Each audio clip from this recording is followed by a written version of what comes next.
persons held as slaves within any state, the people whereof thenceforward and forever free.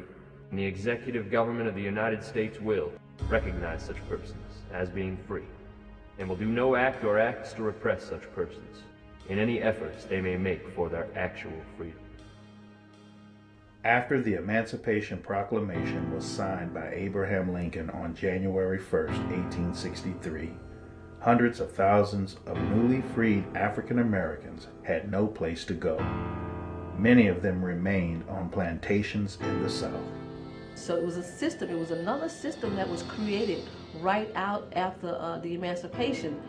A lot of planters and farmers in the South had to find a way to keep people enslaved, because you talk about planters who knew nothing but planting. Who was going to work these thousands of acres of land? A contract was created between the former slaves and plantation owners called the Freedman Contract. The sharecropper worked the planter's land, giving him 1/3 or more of the harvested crop. The sharecropper was required to purchase tools, seed, fertilizer, food, and clothing on credit at plantation stores. The rest of the crop was usually sold back to the plantation owners at whatever price they would pay. A lot of the people couldn't buy their seeds, their clothing from any other store but the plantation store. So in most cases, the owner himself owned the store. You're not leaving my farm until you pay me what you owe me in voluntary servitude. I didn't volunteer to work here. I'm forced by gunpoint. I'm forced by laws. There's no way out for me. I was held enslaved in Pike County, Mississippi. From Pike County, Mississippi to parts of Louisiana. Maywall and her family escaped from slavery in 1963. 1963. At the time, they were unaware that slavery had ended. When I think about 1963, that's the year I graduated high school from Landry. But these people were still in slavery. Incidents of peonage were reported in 16 states throughout America in the 20th century. It wasn't no saying that you wasn't going to go to the cotton field or to whatever field that you had to go to, because you was going, dead or alive. So it didn't matter if you thought you didn't want to go, because you was going anyway. So that's the question here. When did slavery end? Who kept slavery in the 20th century a secret?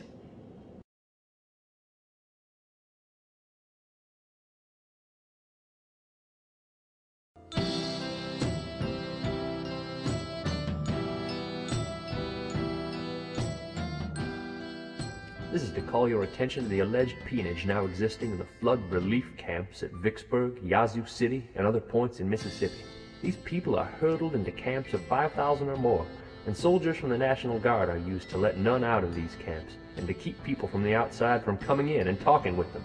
And it is said that this condition of non-communication is to continue until the waters subside, and these free people can be hurtled back to the plantations.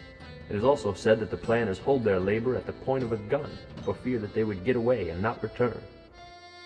While the Red Cross is doing much, it is by no means without criticism. One of its great mistakes is that it tries to run things without spending money.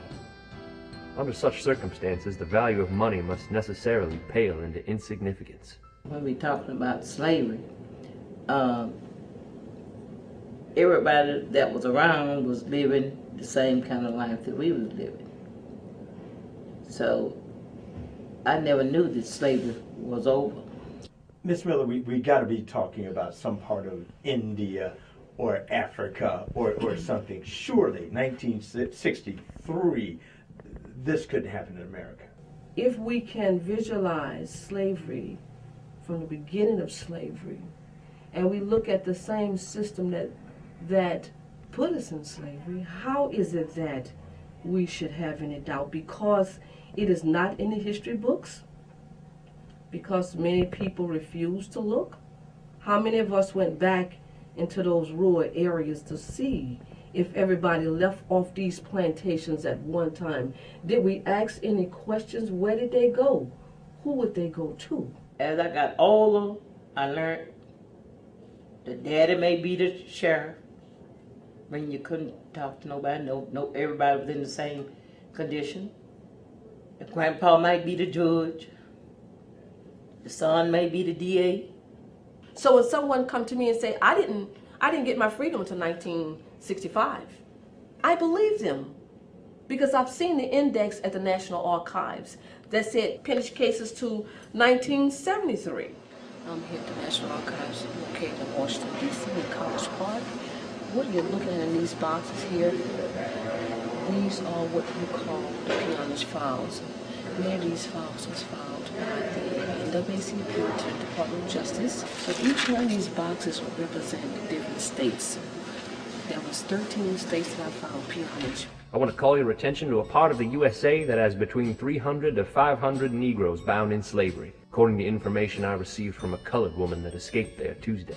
She said that the boss man slapped her and she tried to resist him, and he hit her with a blackjack and broke her arm in 5 places, and it had to be taken off. It is off smooth to the shoulder. And this man is called Captain Boss. He has a big house with about 10 big fat Negro men that do not work, just stay in this big house. And the boss man makes the women go there and stay with these men 3 days, whether they want to or not. This man handles these people like they are cattle or hogs. This boss man mates these Negroes just like a farmer does his animals.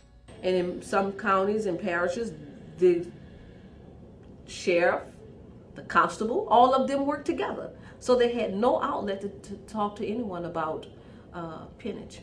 You remember me telling you that my father tried to run away? Yes. And he ran through the woods, and when he ran up on the highway, he ran into some white people's in a buggy or a truck or something, and he had been beat. And he said, I got to get away. They said, boy, where are you going? He said, I don't know. I got a wife and children back there, but I've had all I can take. So I got to go somewhere. He was going to leave the family because it was too much. It was too much.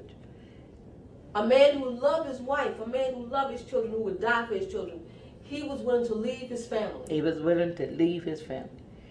He said that the white men told him, boy,